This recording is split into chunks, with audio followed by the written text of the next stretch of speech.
Hello, I'm Craig Kimbrough with Positive Guru. That's positiveguru.com. As always, glad to have you along on this journey into the world of all positivity. I have so many things I want to talk about today.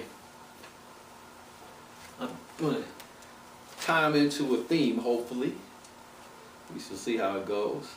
But I want to talk about all of them. Now, I'm thinking the theme will be I'm still here, but my heart is elsewhere. And I guess you say, why is he thinking about a theme now, right when it's time to start talking? But up until now, I had not been able to come up with a theme because I had a theme in my head and I had what I was going to talk about in my head. And then I noticed myself saying, I have to talk about this. And then the inner sound may start ringing, right what I'm saying. And now the inner sound, that's the Om vibration. That's what Einstein refers to as a unified field that sits behind all the chaos of the world. Mr. Umbrister would say that's God himself, Mr. Umbrister, my spiritual teacher. But, and, you know, others would call it the Om vibration. Om. All the same thing, but it's within us and it holds everything together. Well, I keep hearing that vibration. When I hear that vibration, it's like I'm in meditation. So I know whatever I'm thinking, that's something that I should actually pay attention to. That's something I should move on. Well, all these other things will come up other than what I planned on talking about. So I said, well, I'm hearing the sounds, I'm going to talk about that too. So hopefully it all come together. But what was on my mind primarily was my page for today in 30 Days of Metaphysics and Miracles in Your Life. I don't have a copy in front of me. I'm reading from an old, I don't know what you call it, a manuscript from the early days before it was totally completed. And this is what it says. We must be here. Live the life that corresponds with being here and fully enjoy it. For the enlightened, life is an adventure. At the same time, we cannot be attached to the things that go on while we are here. We must be in the world but not of it. The lesson and who we are to become on account of it must come before what we perceive as a comfortable place. We must be enthused as we look for God's order in all circumstances of our life. We must take time for meditation into the higher realms to see grander visions of the eternal. Soon we will be able to see God in heaven everywhere and enjoy every place, no longer being a slave of the eternal. So soon we'll be able to see God in heaven everywhere once we get to that point to where I'm still here, but my heart is elsewhere. Like being in the world and not of the world. Here recently I was talking to a friend of mine and also someone that's into meditation, and I was telling them that, you know, when it comes to your atmosphere on the job and the camaraderie of all the other people working, you have to be in that atmosphere but not of the atmosphere. As you become of the atmosphere, then you can get sucked into certain situations. If you're in it but not of it, you can still be friendly with everyone, but at the same time, you are not being sucked into situations that you may not want to find yourself in. But that's the trick in life, to be in this world and not of this world at the same time. And as we get further and further on the spiritual path, the idea is to get to that point to where I'm still here. I'm living the life of being here. I'm not running from here. I am fully immersed in being here. I am enjoying being here. I may have a family. I may have a business. All types of responsibilities and challenges and struggles. And I'm going to be fully in them, fully about them, fully taking care of them. But at the same time, my heart is elsewhere. At the same time, I'm connected. I'm connected with God and the universe. My mind is there. Matter of fact, I'm incorporating it all together. So as I'm going through all these things in my life, I'm incorporating God with it. And I'm saying, well, how you want me to handle this? How am I supposed to do that? you're meeting with the director. How am I going to play my part? Where before you had your heart elsewhere, you may even forget that there is a director. You doing your own thing. Not, how should I do this? This is what I want to do. And it's not even what you want to do. It's what you think you want to do, because you're being controlled by all these pressures and things going on in your world. So you think you want this, but you really want that, but you're running after what you think you want. And a lot of times what you think you want is based on you're afraid that this is going to happen, afraid that's not going to happen, afraid you're not going to be seen this way, and hoping you're going to be seen that way. Well, as we get our mind, our heart elsewhere, and we're still here, then we're able to have what I was talking about last week. We're able to have some balance. Excuse me. We're able to have some balance while we are here. And achieving balance is not an easy thing. Because we have our weaknesses. We have those things that pull on us and make us go in different directions. Well, I'm going to get into some of these things that I want to make sure that I touched upon. One of those things is I got reintroduced to Gary Shanley here recently. Now, I not reintroduced in person, but he recently passed, and I never knew much about him. I would see people talk about his comedy, rave about how great it was, rave about his show, the Larry Sanders Show also, and I just never got into it. But when I heard them talking about this documentary, the Zen Diaries of Gary Shanley, it really caught my attention. And I started going on the internet, looking at different interviews he was in and whatnot, and it was just fascinating. One of the fascinating things that I found was when he was talking about an accident where he had a near-death experience. He said he saw the light, all that different stuff. I've had the same experience in my life also, seeing the light and everything upon this near-death type situation. Well, with him, he was in the hospital. I didn't mind it, get to that point. He's in the hospital and clinging for life. And he said that he heard a voice saying, "Do you want to continue to live Gary Shanley's life?" When I heard that, I thought it was fascinating. Not, do you want to keep living, assuming that he is Gary Shanley, but it's inferring that you're much more than Gary Shanley. You're the soul. You are connected with this elsewhereness. And do you as a soul and spirit want to continue to live out this life as Gary Shanley? Do you want to play the part of Gary Shanley? And in so many words, he was saying that it was being inferred, or he took it as though, do you want to deserve to play this part? This part is to be played masterfully. And he said that that would give him the courage to go on with his comedy, was thinking back on that particular instance.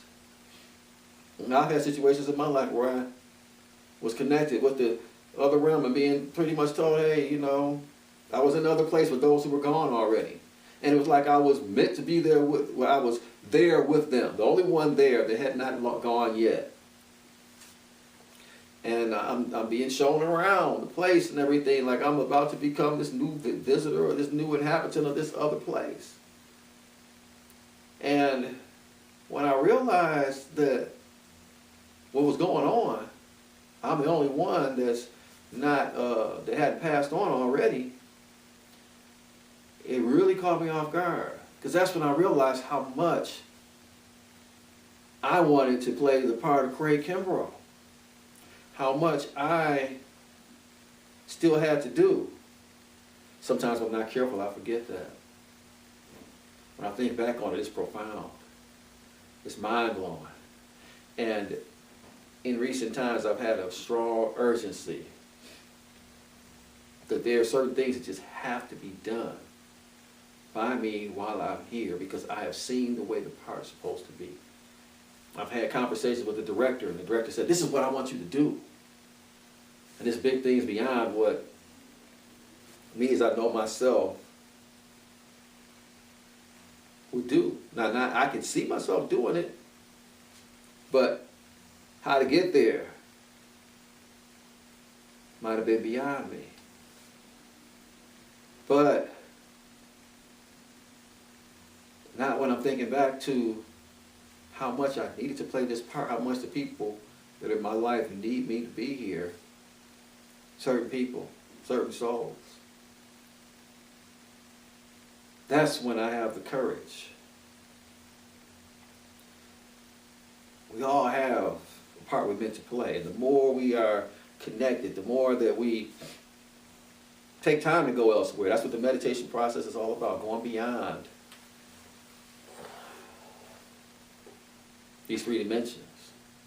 Even if we don't see it happening initially, if we keep practicing, it will happen. And then we can totally play that part. And this time I have a list of some of these things that I want to make sure that I mention. These are different things that, in different ways, as I look back at it, connect me with having my heart being elsewhere, connect me with, or that I've noticed a connection more so through some of these events and things that have been going on in my world, or things that I've been noticing. They connect me more to my heart being elsewhere. And when your heart is elsewhere, you're able to be here more, but as your authentic self, as your true self, without all the hang-ups, without all the fears and worries and concerns, even without the hopes, because you're in that place. That doesn't mean you lost hope. No, you're beyond hope. You're there. You know that what you would have hoped for is, and you're just moving into it. Well, one of the things I wanted to mention was something that I've been doing lately. Now, you know, I started this positive guru movement. That's what's becoming a movement. Now, I've sat on it for some time, even though I've seen the beauty of where it can go. But now I'm moving on it. And one of the things that I'm doing is I'm wearing my I Am Positive Guru wristband. Now, I'm wearing it for a reason. I decided to do some experimentation with it. Besides wearing it, I said, well, wearing it is great. I know with me, if I'm not careful, I just look up and I'm just wearing it. But what I do, I've started doing this every night before I go to bed, I'll take it off. Now, it's easy to keep on, but I'll take it off and I'll put it right next to my keys and everything. And then in the morning, I put it back on. When I put it back on, I make sure I remind myself that I'm a positive guru. I'm someone expressing positivity. I'm someone living positivity. And then I may even think about for a hot minute, how am I going to express positivity today? The other day I did that. I said, how am I going to express my positivity? I don't know, but somehow it's going to happen today. And it's going to be good. Went out to my day. Went to the meditation center here. I stopped here. It wasn't a day that had anything going on here. I just wanted to be connected and remind myself that yes, I have a meditation center, and we're doing things. We're going to be doing more things here. So I decided to come in here and meditate for a minute. Excuse me. Oh, so I did. When I came in, I meditated. Got ready to leave. I went to see my neighbor next to me in the same building. And we began to have an interesting conversation. One thing led to another, to another, to another. And at one point I was explaining how I have to be here. Because I have people who need me. And I was mentioning my son in particular who needs me. He's the youngest. And, you know, he has anxiety issues and whatnot. I know we all have anxiety issues. His are a little bit greater. But as I explained to him, that this is his gift, along with the reasons for the anxiety, the extreme focus, the extreme dedication to things being right and being perfect, which is going to make him great at whatever he does. At the same time, having this anxiety is also what's teaching him, or what's making him be taught the meditation much earlier in his life. It's making him learn the principles much earlier. And as I was telling him, in another year from now, if not very short time afterwards, maybe even before then, he's going to be ahead of most people when it comes to anxiety, even though he naturally has these anxietal tendencies. I have them too. He has them a little greater than I do, but he's going to be beyond most people because of the practices that we are doing that are changing ways of thinking, ways of being. He's going to have all these tools at his disposal. He's already implemented many of them and gotten much further than where he was before. But anyway, we're having a conversation. I'm explaining to him how much he needs me, how I'm the go-to person. If anything happens at the school or anything, I'm the go-to person. And then I was explaining to him the struggles that we had at the other school system. And at one point, it was pretty rough. It started out great. And then when everyone was happy about how great it was going, he said, well, you know, we got to push it to the next level. We got to push things. And then when they decided to push things, when he was doing just fabulous, it made things worse. Then they suggested we send him to a different school where he can get more help with the anxiety. I said, well, okay. Reluctantly, really upon a lot of pressure, I said, okay. But then when we got there, everything went downhill. And I was explaining to him all this, and we were talking about the things that had happened. I also explained to him how this year is totally different than last year. This year he is just doing marvelous, practically no issues in comparison. And the teachers just raving about him. They just can't stop talking about how great he's doing. And he's all A's and 1B, but besides that, they're talking about ways in which he's helping out other kids, in which he's helping the kids with instruction because he's finishing his work early and whatnot, and his participation, his happiness, everything is great. And I was explaining that they're working with me. And I took them down this journey that I went through and all the difficulties I had and how I decided I was going to pick up and move to a whole different district because I disagreed with some of the ways that the district was doing things.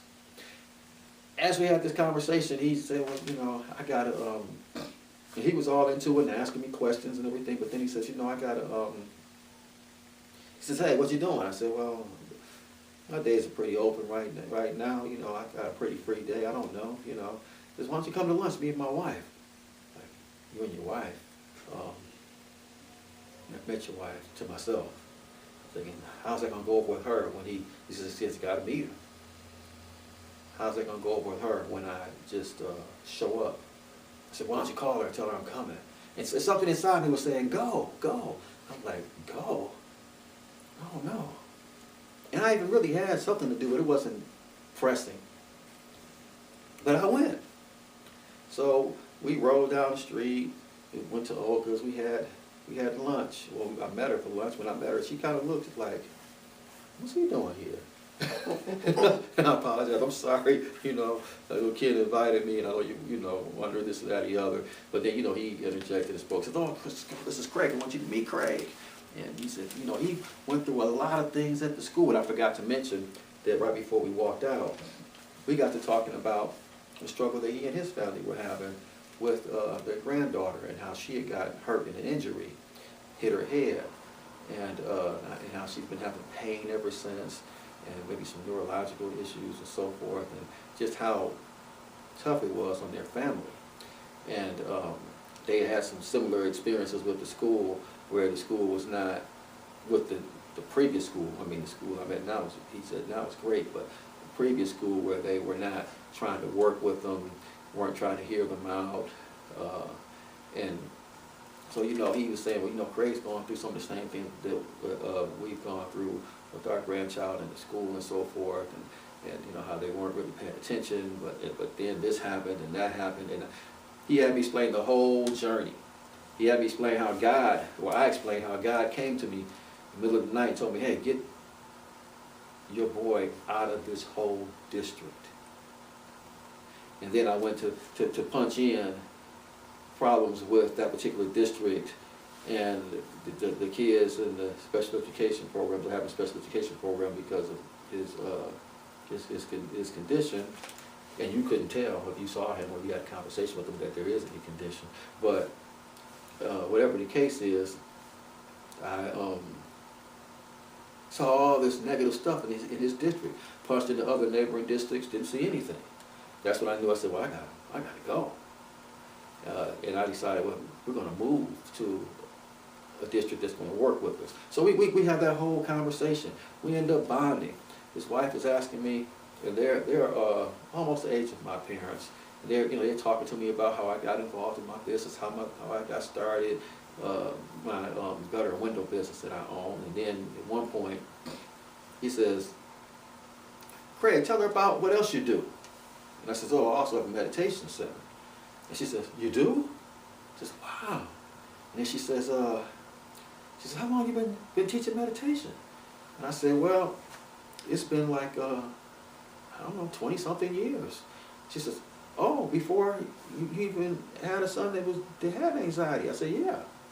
And throughout the conversation, we pretty much had established throughout our talking that I was in the perfect position to be able to affect everything that was going on in my son's situation. I was in the perfect position because I was able to take off work whenever I needed to and go deal with the school when I was having all those issues with the school and they were not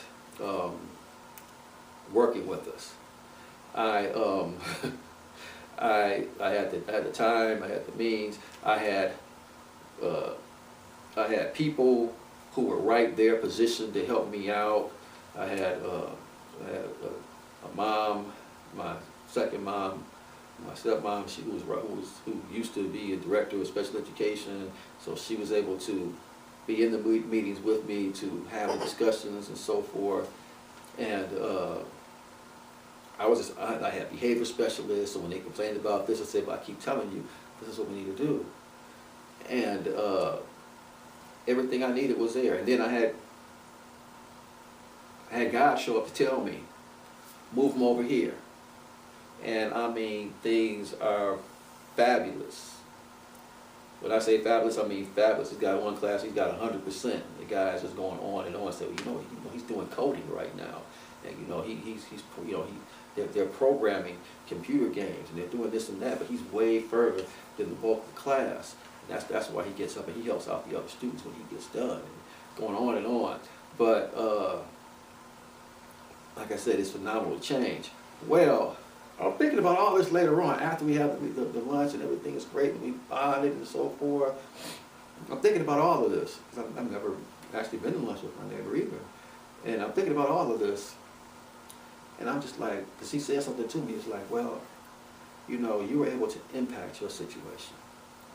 He was like, with my son, it's a little bit tougher because with his daughter, it's all these medical things going on. Here he is a doctor. He's like over some division of U of M, like I don't know if he's head of orthopedic surgery or something like that. He's like, he has contact with Mayo. He has all these contacts and so forth, but it still isn't coming along the way he would like it to come along. And it just kept hitting my head. And even when we had the conversation, I was thinking to myself, I said, somehow this has to do with my putting on this wristband this morning, telling myself I'm a positive guru. I don't know what it is. And then that's when it hit me. I was like, me and his son, we are just alike. I was perfectly designed for the situation to be able to impact it, as he said. I had the time where I could go back and forth to the school. I had the resources. I mean, everything was placed right there for me. I had the meditational resources to be able to help him beyond the condition and place him further along even. And as his wife said, well, you already were into this long before this came up. It's like, almost like it was perfect, almost like a perfect storm. And I'm like, it's the same thing with his son. He's already very respected in the medical field. People are going to listen to him. He already has all types of contacts. It just hasn't gotten to the point to where they found exactly what's going to help it to its optimum level yet, which is the same place where I was at last year. I had all of those things, but the school was so, it was so tough at that school. I would be worried about sending them there every day. I wondered, should I just pull them out of school period? Can we homeschool them for a year? Can we find someplace else? But now it's like we're in a whole different world. And God told me it can be the same way with them. It's no coincidence that they have all the things that they have to impact the situation. The wife is able to take off to be with the daughter because he's a doctor doing very well, and he's got all these resources and everything. And I was just like, man, this is incredible. And I was like, oh my God, that's the positive thing I was going to do today. When he asked me to lunch, we'd already had this conversation, and he was motivated by where the situation with me and my son went from here to way over here. And bonding with someone that's been going through the same types of things and so forth. And I was like, oh, this was the big positive thing I was supposed to do. Everything, it's like a part of me was just saying, what are you doing going over? When I was riding in his new, what do you call it, his Dodge Challenger. I like those cars. It was nice riding in there. As I was riding down the street in it, I'm saying to myself, what am I doing showing up for lunch with him and his wife? And I don't even think he called her, letting know I'm coming. Oh my God. What is going on? But something inside me was saying, well, you have to go. Well, you have to go. And it was like this feeling of light between us was telling me this. And at the end of the day, I was like, man, that was my first day taking on and off the wristband and reminding myself that I'm a positive guru, expressing positivity. And that took up a big portion of my day, but I knew it was meant to be. It was just wonderful. And it was a wonderful bonding experience, and they're great people. And I got to know my neighbor much more than I probably ever would have if we didn't have the conversation. And something led me to come here that day. I, excuse me, didn't have any business here that day, but something just led me. It's like the power of intention. The power of intending to do some nice, great, positive act that day. Positive for me, positive for them. The next day, I do the same thing. Take off my wristband, go to sleep. Wake up in the morning, look at my keys. Here's my wristband. Oh, yes, right, I'm a positive guru. How am I going to do something positive today? I mean, there's many positive things I can do, but what way is going to really be wonderful and impactful? I don't know. I go do my little morning errands and whatnot. And my days are leisurely right now. We're about to get to our busy season soon. But I find myself on the way back home in the morning to saying, I have got to contact this person. It's a blogger, like a fellow blogger and friend on the internet. And other than commenting on each other's blog posts, we haven't really had any, big, long conversations or anything like that. But I've always felt good about this blogger and her posts and even her comments on my blog and whatnot. And I was saying, I'm gonna reach out to her today. Now, there's other people like that too. I don't know why it was her, but it was just on my head. So I'm gonna reach out to her today, and I don't know why, but I'm going to do that. And I felt a strong urgency to do it. And this is unusual. I don't normally just do this.